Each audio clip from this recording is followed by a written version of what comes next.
Om Namaste. En este vídeo vamos a hacer una pequeña presentación del yoga del imperecedero para Brahman, Ashkara para Brahma Yoga, del capítulo octavo del Bhagavad Gita. Recordemos que este capítulo está dentro del bloque de Bhakti Yoga. En este capítulo, Krishna explica detalladamente la naturaleza del Ser Supremo, iniciada en el capítulo anterior. Recordaros que es el Jnana Vijnana Yoga. Para facilitar un poco el enfoque de este capítulo, lo hemos dividido en varios bloques. Bloque número 1, entre el verso 1 y 3, se centra en analizar una serie de conceptos como Brahman, Karma, Adhyatma, etc. Al inicio de este capítulo, Arjuna pregunta al señor Krishna el significado de una serie de términos filosóficos complicados que Arjuna no entiende, como son Brahman, Adhyatma, Karma, Adhibhuta, Adidaiva, Adiyagna, a los cuales Krishna, acordaros que se había referido en los últimos slokas del capítulo anterior. Como Arjuna no entendía el significado de estos términos filosóficos, Krishna procedió a explicarlos. Y os leo. El Supremo, el imperecedero, es Brahman. Su manifestación es Adiyatma. El proceso creativo mediante el cual se crean todos los seres se llama Karma. Adhibhuta es mi forma perecedera. Advaita es el yo individual en esa forma. Y el mejor entre los encarnados, Adiyagna soy yo en este cuerpo, purificado por el sacrificio. Bhagavad Gita, versos 3 y 4. Krishna nos recuerda que practicando constantemente el recuerdo del Señor, incluso hasta el momento de su muerte, el hombre se libera definitivamente del ciclo nacimiento y muerte del samsara. Y os leo. Y quien en su último momento se va, abandonando su cuerpo, recordándome solo a mí, entra en mí. De esto no hay duda. Y el Señor nos recuerda de nuevo el principio de armonía entre religiones de Sri Ramakrishna, dando a entender que cualquier forma, es decir, una representación o un avatar, que adoremos en el momento de la muerte es respetada por él. O cualquier forma que un hombre contemple continuamente, esa misma forma la recuerda en la hora de la muerte. Y a esa misma forma él va, o Kaunteya. El verso número 6. En el siguiente verso, en el 7, podemos ver 3 tipos de yoga. Por lo tanto, recuérdame en todo momento y sigue luchando. Fijando tu mente en mí y tu razón en mí, seguramente vendrás a mí. ¿Serías capaz de identificar estos 3 yogas del verso anterior? Recuérdame y cumple con tu deber, lucha. Esta es una de las enseñanzas fundamentales del Gita. Quedaros con este verso, reflexionar sobre él. En el siguiente verso, Krishna mencionó claramente 3 prácticas para alcanzar al Señor Supremo. Con el pensamiento firme por la práctica constante del yoga, sin divagar, es decir, firme, quien medita en el Supremo Ser Celestial va hacia él. El siguiente bloque que lo encontramos en los versos 9 a 16 y está relacionado con la meditación en el mantra Om, el pranava, y sus efectos sobre el hombre. Krishna nos recomienda que a través del pranayama, fijando correctamente su respiración entre sus cejas, he leído literalmente, el yoga y la meditación en el Ser Supremo alcanzaremos al Señor.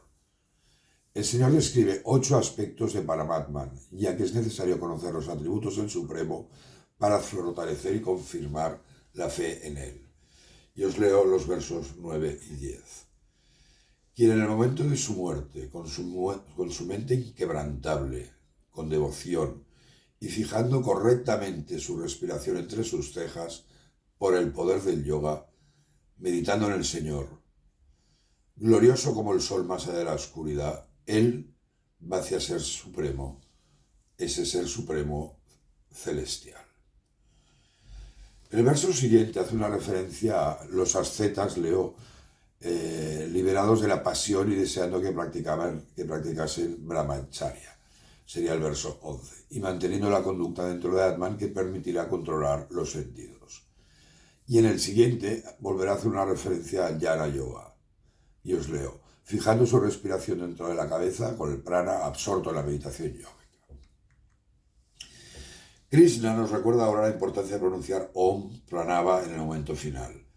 Y os leo el verso número 13. Quien abandona el cuerpo pronunciando Om, Brahman, en una sola sílaba, pensando repetidamente en mí, alcanza el estado más elevado. Según Swami Vidyaprakashananda, de los versos 12 y 13 anteriores, podríamos deducir varias cosas. Uno, la repetición de un mantra, un japa, no es suficiente. Debe haber concentración en el pensamiento de ese mantra. De entre todos los mantras, Pranava, el Om, es el más elevado, conduce directamente a Brahman. No es suficiente pensar en el Señor de vez en cuando, sino continuamente. Todos los sentidos deben ser restringidos, no solo uno o dos. El corazón es la fuente de la mente, y cualquiera, sin distinción de raza, casta o credo, puede alcanzar el moksha mediante el método mencionado de repetir el pranava, ¿no? el Om.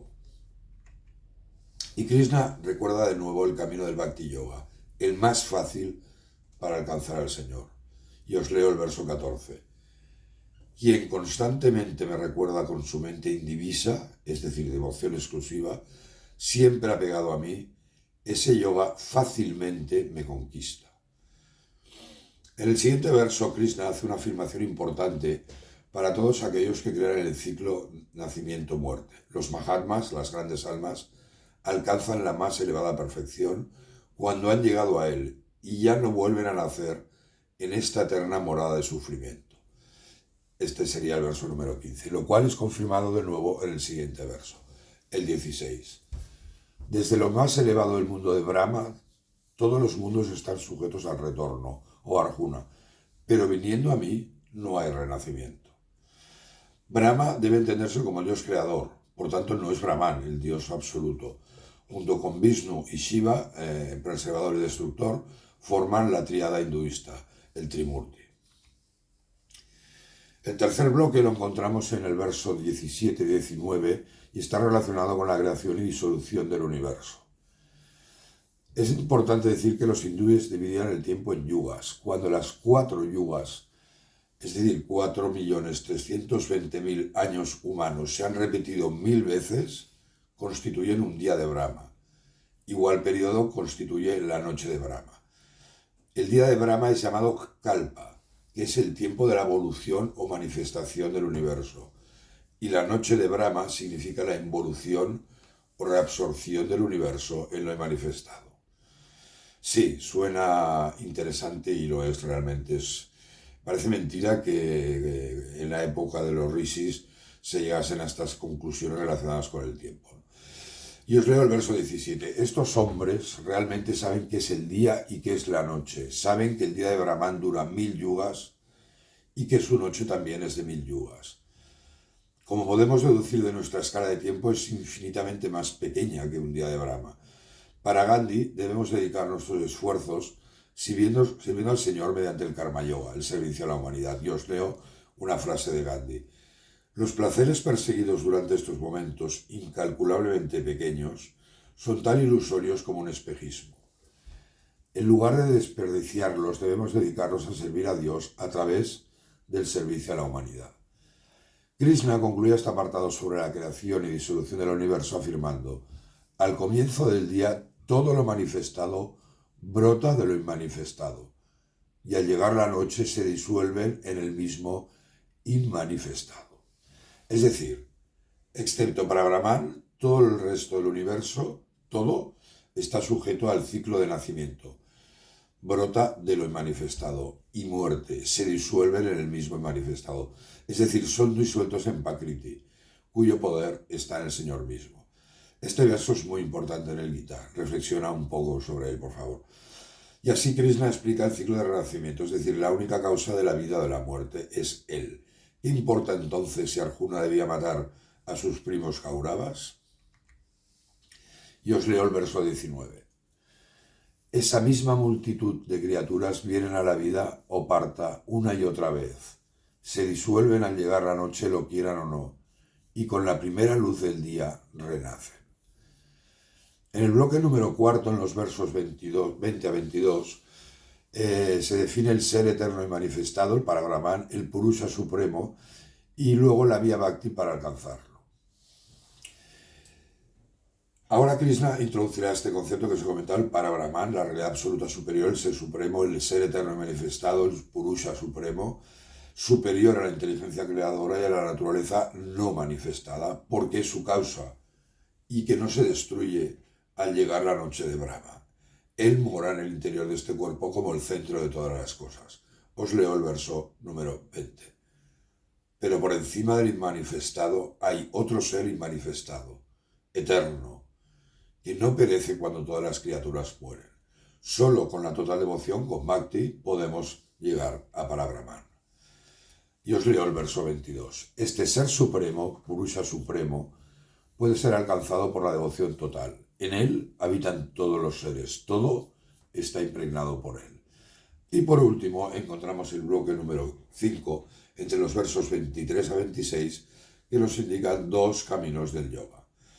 Krishna inicia este apartado, este bloque, explicando las condiciones, si os leo, que determinan la exención del retorno de los yogis después de morir, así como también las del retorno. Y habla del camino de la sabiduría, el que recorre el hombre iluminado. Y os leo el verso 24. Fuego, luz, día, la quincena brillante, que es la luna creciente, los 6 meses del solsticio del norte, a través de estos, aquellos hombres que mueren saben que Brahman va a Brahman. En el verso anterior debemos interpretar que el conocimiento, el jnana, es la luz y la ignorancia, jnana, es la oscuridad. Quien tiene el conocimiento, es decir, la luz de Brahma, lo que es Brahma jnana, irá a Brahman. Es decir, el hombre puede elegir entre estos dos caminos, el iluminado o el oscuro, el de la ignorancia, o incluso esperando el fruto de las acciones. Y os leo el verso 26. Estos dos caminos, el iluminado y el oscuro, se consideran los eternos caminos del mundo. Por el primero, el hombre va para no volver. Por el otro, retorna otra vez. Es decir, aquel yogi que ha alcanzado la imparcialidad, ya sea por el camino de la devoción, del conocimiento, del servicio desinteresado, el karma yoga, obtendrá el fruto de sus buenas acciones y la salvación. En el bloque número 6, en los versos 27 y 28, se centra en analizar el poder del yogi y los caminos que puede tomar.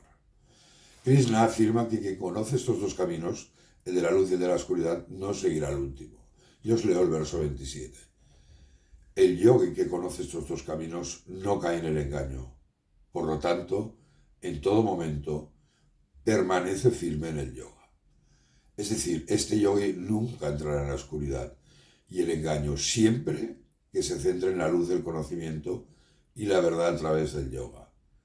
Krishna finaliza este capítulo destacando la importancia de los sacrificios, el yajna, las autoridades tapa y de los actos de caridad. Y os leo el verso. Cualquier fruto de las buenas acciones reside en el estudio de los Vedas, de los sacrificios, austeridades y actos de caridad. Todo esto es trascendido por el yoga, por el yogi, y sabiendo esto alcanza la morada suprema y primigenia.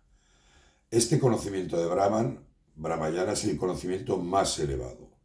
Los buscadores al principio pueden emprender todas las buenas obras ordenadas por los Shastras, pero recordad que este no es el objetivo. La meta es la autorrealización y nadie debe detenerse en ninguna etapa intermedia.